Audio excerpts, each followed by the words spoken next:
ഹരേ കൃഷ്ണ. എല്ലാവർക്കും മാധവത്തിലേക്ക് സ്വാഗതം. ദേവി മഹാത്മ്യം, അംബികയുടെ അവതാരം. എന്തിനാണ് അംബിക അവതരിച്ചത്?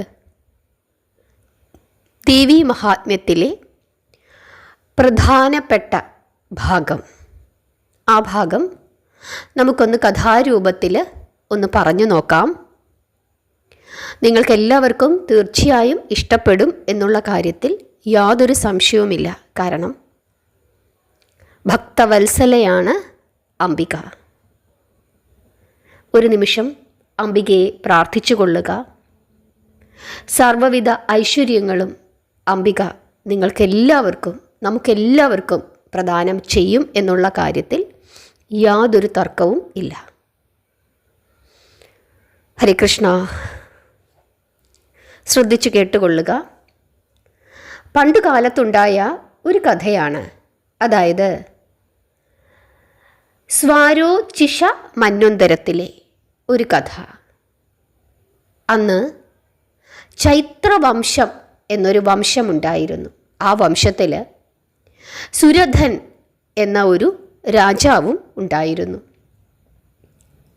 ഈ സുരഥൻ എന്ന രാജാവ് എല്ലാ രാജ്യങ്ങളെയും അടക്കി ചക്രവർത്തിയായി വാണിരുന്നു. അദ്ദേഹം വലിയ ധർമ്മിഷ്ഠനായിരുന്നു, പ്രജാക്ഷേമ തൽപരനും ആയിരുന്നു. അദ്ദേഹം സ്വന്തം പുത്രന്മാരെ പോലെയായിരുന്നു തൻ്റെ പ്രജകളെ കരുതിയിരുന്നത്. അവരുടെ ക്ഷേമം മാത്രമായിരുന്നു അദ്ദേഹത്തിൻ്റെ ലക്ഷ്യം. ഒരിക്കൽ ശത്രു രാജാക്കന്മാർ വന്നിട്ട് അദ്ദേഹത്തെ ആക്രമിച്ചു. ദക്ഷിണേന്ത്യയിലെ സുശക്തമായിരുന്ന കോലാനഗരിയെ ആക്രമിച്ചു നശിപ്പിച്ചിട്ടുള്ള അവരെ കോലാവിധ്വംസികൾ എന്നാണ് പറഞ്ഞിരുന്നത്. വീരപരാക്രമികളായ ആ ശത്രുക്കളുടെ സൈന്യം ചെറുതായിരുന്നു എങ്കിലും സുരഥ രാജാവിൻ്റെ സൈന്യത്തിന് അവരോട് എതിരിട്ടു നിൽക്കാൻ സാധിച്ചില്ല. അവർ തോറ്റുപോയി. അങ്ങനെ സുരഥ രാജാവ് യുദ്ധത്തിൽ പരാജിതനായി. അതിനുശേഷം അദ്ദേഹം തൻ്റെ രാജധാനിയിൽ തിരിച്ചെത്തുകയും തൻ്റെ ആ പരിമിതമായ ദേശം, അതായത് ഒരു ചെറിയ ദേശം, ആ ദേശത്തിൽ അദ്ദേഹം ഒരു നാടുവാഴിയായി ഭരണം തുടർന്നു പോവുകയും ചെയ്തു. അങ്ങനെ ഇരിക്കെ അദ്ദേഹത്തിൻ്റെ ശത്രുക്കൾ അവിടെയും എത്തിച്ചേർന്നു. അദ്ദേഹത്തിൻ്റെ കൂടെ ഉണ്ടായിരുന്ന ദുഷ്ടന്മാരായ മന്ത്രിമാർ അദ്ദേഹത്തിനെതിരായി അവർ ശത്രുക്കളുടെ കൂടെ കൂടി. ഭണ്ഡാരമെല്ലാം അപഹരിച്ചു. സൈന്യങ്ങളെയും ഈ ദുഷ്ടന്മാരായ മന്ത്രിമാർ അദ്ദേഹത്തിന് എതിരാക്കി തീർത്തു. അപ്രതീക്ഷിതമായ ഇത്തരത്തിലുള്ള സൈനിക വിപ്ലവത്തിൽ, അതായത് സ്വന്തം സേനയിൽ നിന്നുണ്ടായ തിരിച്ചടി, മന്ത്രിമാരിൽ നിന്നുണ്ടായ തിരിച്ചടി, ആ തിരിച്ചടിയിൽ നിന്നും രക്ഷപ്പെടുന്നതിനായി അദ്ദേഹം ഒറ്റയ്ക്ക് നായാട്ടിന് എന്ന വ്യാജേന കുതിരപ്പുറത്ത് കയറി കാട്ടിലേക്ക് പോയി. അവസാനം അദ്ദേഹം എവിടെ എത്തിച്ചേർന്നു? സുമേധസ് എന്ന മഹർഷിയുടെ മനോഹരമായ ശാന്തസുന്ദരമായ ആശ്രമത്തിൽ എത്തിച്ചേർന്നു. അവിടെ ധാരാളം ദുഷ്ടമൃഗങ്ങളുണ്ടായിരുന്നു. പക്ഷേ ഈ സുമേധസ് എന്ന മഹർഷിയുടെ ആ പ്രഭാവം കൊണ്ട് ഈ മൃഗങ്ങളുടെ എല്ലാം ദുഷ്ടസ്വഭാവം അവർ ഉപേക്ഷിക്കുകയും അവർ പരസ്പരം സ്നേഹത്തോടു കൂടി പെരുമാറുകയും ചെയ്തിരുന്നു. അതായത് വിശേഷബുദ്ധിയില്ലാത്ത മൃഗങ്ങൾ, ദുഷ്ടമൃഗങ്ങൾ, അവർക്കു പോലും ബുദ്ധിയുണ്ടായി എന്നാണ് സാരം. ഇതെല്ലാം കണ്ടിട്ട് ഈ രാജാവിന് വളരെയധികം അത്ഭുതം തോന്നി. ഈ മഹർഷിയുടെ ശിഷ്യന്മാർ അവിടെ നിരന്തരം വേദങ്ങൾ ഉച്ചരിച്ചുകൊണ്ടേയിരുന്നു. ആ വേദോച്ചാരണം കൊണ്ട് ആശ്രമത്തിൻ്റെ അന്തരീക്ഷം വളരെയധികം ഭക്തിസാന്ദ്രമായി തീർന്നു. ശാന്തസുന്ദരമായ ആ അന്തരീക്ഷത്തിൽ അദ്ദേഹം കുറേ ദിവസങ്ങൾ ഈ മുനിയുടെ സൽക്കാരങ്ങൾ ഏറ്റുകൊണ്ട് അവിടെ സുഖമായി താമസിച്ചു. അങ്ങനെ ഒരു ദിവസം ചുറ്റി സഞ്ചരിച്ച് ഒരു മരത്തിൻ്റെ ചുവട്ടിൽ അദ്ദേഹം ഇങ്ങനെ വിശ്രമിക്കുന്ന സമയത്ത്, അതായത് ഈ രാജാവ് ഇങ്ങനെ വിശ്രമിക്കുന്ന സമയത്ത് അദ്ദേഹത്തിൻ്റെ മനസ്സിൽ പഴയ സ്നേഹബന്ധങ്ങളെ പറ്റിയിട്ടുള്ള ഓർമ്മകൾ ഇങ്ങനെ വന്നു. അദ്ദേഹം ചിന്തിക്കുവാൻ തുടങ്ങി, ഞാനും എൻ്റെ പൂർവികന്മാരും വളരെ നന്നായി പരിപാലിച്ചിരുന്ന ആ നഗരം ഇപ്പോൾ എങ്ങനെയിരിക്കും? ദുഷ്ടബുദ്ധികളായ ശത്രുക്കൾ സത്യത്തിനും ധർമ്മത്തിനും അനുസരിച്ച് ഇപ്പോൾ എൻ്റെ ജനങ്ങളെ സേവിക്കുന്നുണ്ടാകുമോ? അവർ സത്യവും ധർമ്മവും വിട്ടായിരിക്കുമോ പെരുമാറുന്നത്? എനിക്ക് ഏറ്റവും ഇഷ്ടപ്പെട്ട ഗംഭീരനായിട്ടുള്ള ആ ഗജവീരന് ഇപ്പോൾ വേണ്ടതുപോലെ ഭക്ഷണം കിട്ടുന്നുണ്ടാവുമോ? ഒരുപക്ഷെ അവൻ ശത്രുക്കളുടെ കയ്യിൽ അകപ്പെട്ടതുകൊണ്ട് കഷ്ടപ്പെടുന്നുണ്ടാകുമോ? എൻ്റെ രാജ്യത്ത് സുഖമായി ജീവിച്ചുകൊണ്ടിരുന്ന എൻ്റെ ജനങ്ങൾ ഇപ്പോൾ അന്യരാജാക്കന്മാരുടെ അടിമവേല ചെയ്ത് കഷ്ടപ്പെടുന്നുണ്ടാകുമോ? കഷ്ടം! ഞാൻ എത്ര കഷ്ടപ്പെട്ട് സുരുക്കൂട്ടി വെച്ചിരുന്ന ഭണ്ഡാരമെല്ലാം ദുഷ്ടന്മാരും ധാരാളികളുമായ അവർ അനാവശ്യമായി ചിലവ് ചെയ്ത് തീർത്തിട്ടുണ്ടാകുമോ? ഭാര്യയും കുഞ്ഞുങ്ങളും ഇപ്പോൾ എന്നെപ്പറ്റി ചിന്തിച്ച് കഷ്ടപ്പെടുന്നുണ്ടാകുമോ? എനിക്കറിഞ്ഞുകൂടാ എന്തൊക്കെയായിരിക്കും അവിടെ സംഭവിക്കുന്നത്. ഞാൻ എൻ്റെ ഭാര്യയെയും കുഞ്ഞുങ്ങളെയും വിട്ടുപോകുന്നത് വളരെ കഷ്ടമായിപ്പോയി. ഇങ്ങനെയൊക്കെ ഇരുന്ന് ഈ രാജാവ് ആ മരത്തിൻ്റെ ചുവട്ടിലിരുന്ന് ചിന്തിക്കുകയാണ്. അങ്ങനെ ഓരോന്നോരോന്ന് ചിന്തിച്ചുകൊണ്ട് വിഷമിച്ചിരിക്കുന്ന അദ്ദേഹം അവിടെ ആശ്രമ പരിസരത്തു തന്നെ അലഞ്ഞു നടക്കുന്ന ഒരു വൈശ്യനെ കണ്ടുമുട്ടുന്നു. വൈശ്യൻ എന്നത് എന്താണ്?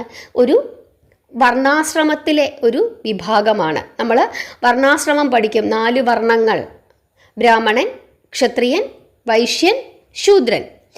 4 വർണ്ണങ്ങളാണ്. അതിൽ വൈശ്യൻ എന്ന് പറയുന്ന ആളിൻ്റെ ജോലി എന്ന് പറയുന്നത് എന്താണ്? കച്ചവടമാണ്.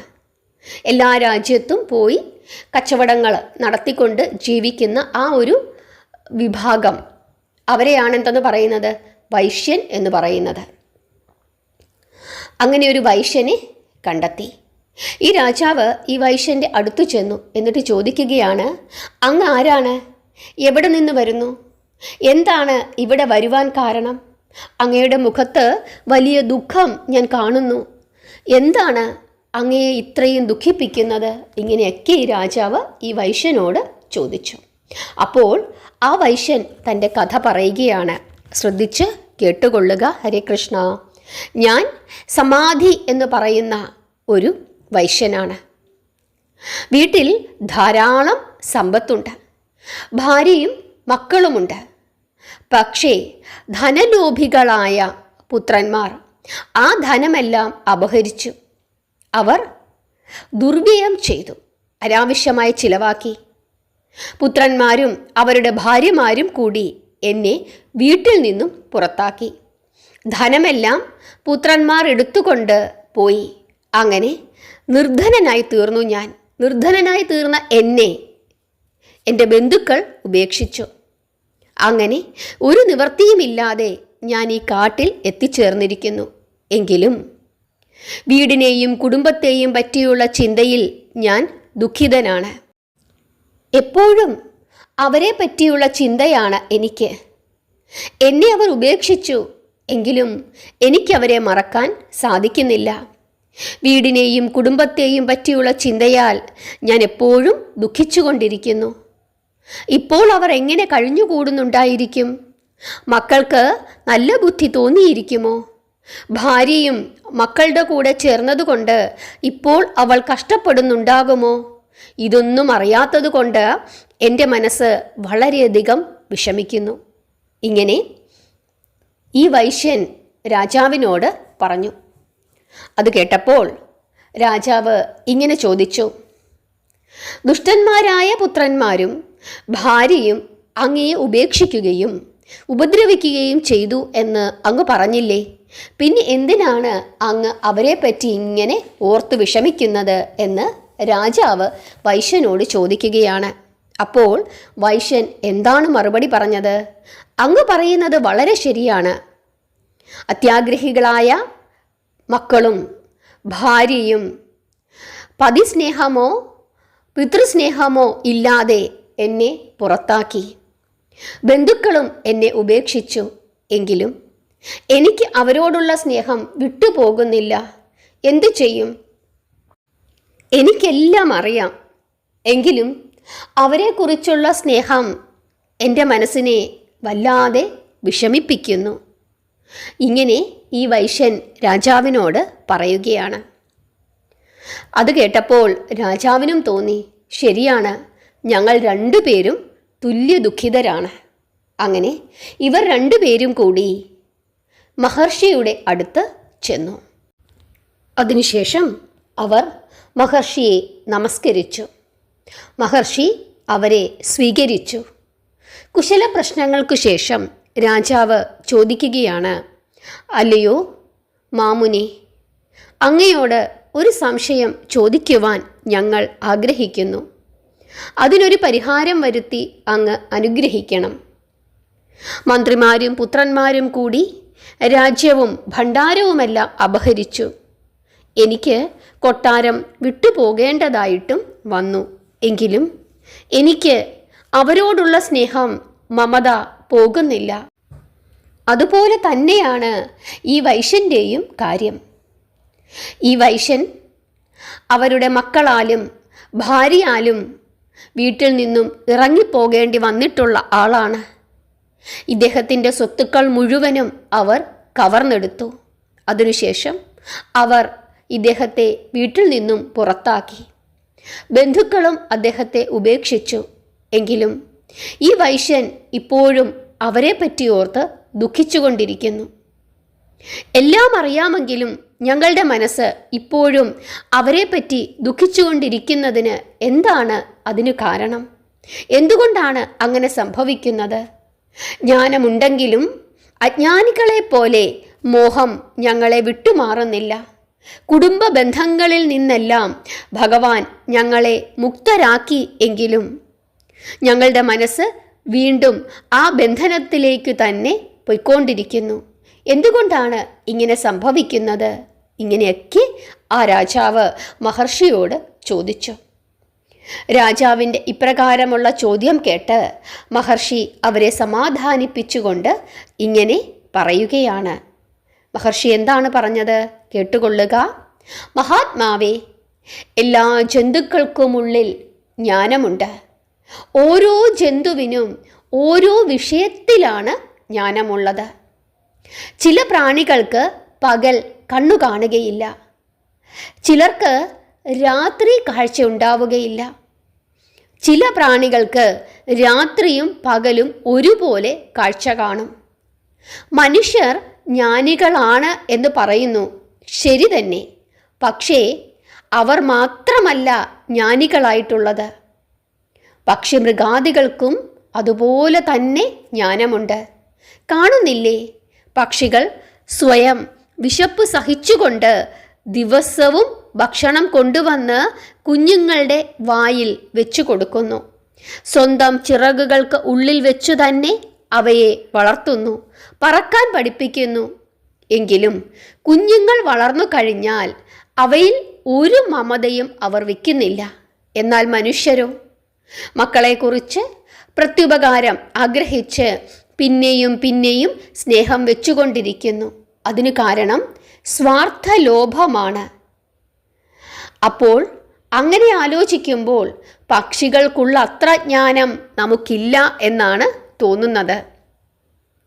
ഈ അജ്ഞാനം മനുഷ്യർക്കുണ്ടാകുന്നതും അവരെ മോഹവും മമതയുമാകുന്ന വലിയ ചുഴിയിൽ വീഴ്ത്തുന്നതും ഈ സംസാരത്തെ നിലനിർത്തുവാൻ ആഗ്രഹിക്കുന്ന മഹാമായ തന്നെയാണ്. അതിൽ യാതൊരു ആശ്ചര്യവുമില്ല. ആ മഹാമായ പ്രഭാവത്തിലാണ് ജഗന്നാഥനായ ശ്രീഹരി കൂടി യോഗനിദ്രയിൽ ശയിക്കുന്നത്. ഈ ജഗത്തിനെ മുഴുവൻ മോഹിപ്പിക്കുന്നതും ജ്ഞാനികളുടെ മനസ്സിനെ കൂടി ലൗകിക വിഷയങ്ങളിലേക്ക് ആകർഷിക്കുന്നതും ഈ മഹാമായ തന്നെയാണ്. ഈ കാണുന്ന ചരാചര പ്രപഞ്ചത്തെ മുഴുവൻ സൃഷ്ടിക്കുന്നതും രക്ഷിക്കുന്നതും മഹാമായ തന്നെയാണ്. ആ ദേവി പ്രസന്നയായാൽ മനുഷ്യർക്ക് സ്വർഗവും മോക്ഷവും ലഭിക്കുന്നു. അല്ലെങ്കിൽ സംസാരബന്ധത്തിനും കാരണമായി തീരുന്നു.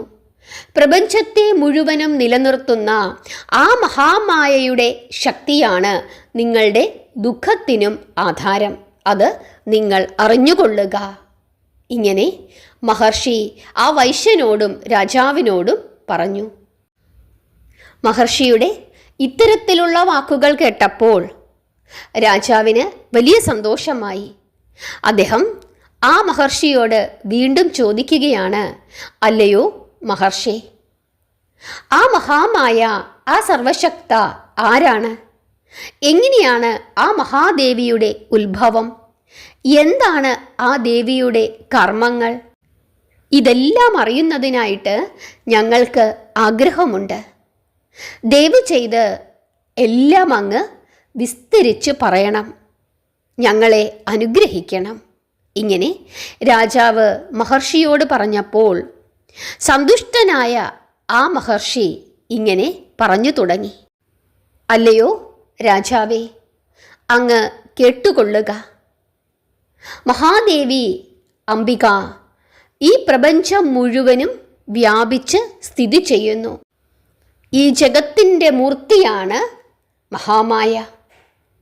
ജനിക്കുന്നില്ല അംബിക, എങ്കിലും ദേവി പല രൂപത്തിൽ പല കാര്യങ്ങൾക്കായി ലോകത്തിൽ പ്രത്യക്ഷപ്പെടുമ്പോൾ മഹാദേവി ജാതയായി എന്ന് ജനങ്ങൾ പറയുന്നു. അങ്ങനെ പലപ്പോഴും പല വിധത്തിൽ ദേവി പ്രത്യക്ഷപ്പെടാറുണ്ട്. അപ്രകാരമുള്ള ദേവിയുടെ മഹാത്മ്യത്തെപ്പറ്റി ഞാൻ നിങ്ങൾക്ക് പറഞ്ഞു തരാം. ശ്രദ്ധയോടുകൂടി കേട്ടുകൊള്ളുക. ഇങ്ങനെ ആ മുനീശ്വരൻ രാജാവിനോടും വൈശ്യനോടും പറയുകയാണ്. അങ്ങനെ ആ മുനീശ്വരൻ ദേവി മഹാത്മ്യ കഥയിലേക്ക് കടക്കുകയാണ്. അതായത് മഹാദേവിയുടെ അവതാരം, ദേവിയുടെ അവതാര ലക്ഷ്യങ്ങൾ, അവയെപ്പറ്റിയാണ് ഇനിയുള്ള അധ്യായങ്ങളിൽ നമ്മൾ പറയുന്നത്. ആ മുനീശ്വരൻ എന്താണ് രാജാവിനോടും ആ വൈശ്യനോടും പറഞ്ഞു കൊടുത്തത് എന്ന് കേൾക്കുവാൻ നിങ്ങൾക്ക് ആഗ്രഹമുണ്ടായിരിക്കും. അടുത്ത ദിവസം നമുക്ക് കുറേശ്ശെയായിട്ട് ആ കഥകളൊക്കെ പഠിക്കാം. നിങ്ങൾക്ക് ഇന്നത്തെ ഈ ഭാഗം ഇഷ്ടപ്പെട്ടു എന്ന് വിചാരിക്കുന്നു, മനസ്സിലായി എന്ന് വിചാരിക്കുന്നു. 2-3 ആവർത്തി ഒന്ന് കേട്ടുകൊള്ളുക. തീർച്ചയായിട്ടും നിങ്ങൾക്ക് മനസ്സിലാവുക തന്നെ ചെയ്യും. എന്തെങ്കിലും സംശയങ്ങളുണ്ടെങ്കിൽ ചോദിച്ചു കൊള്ളുക.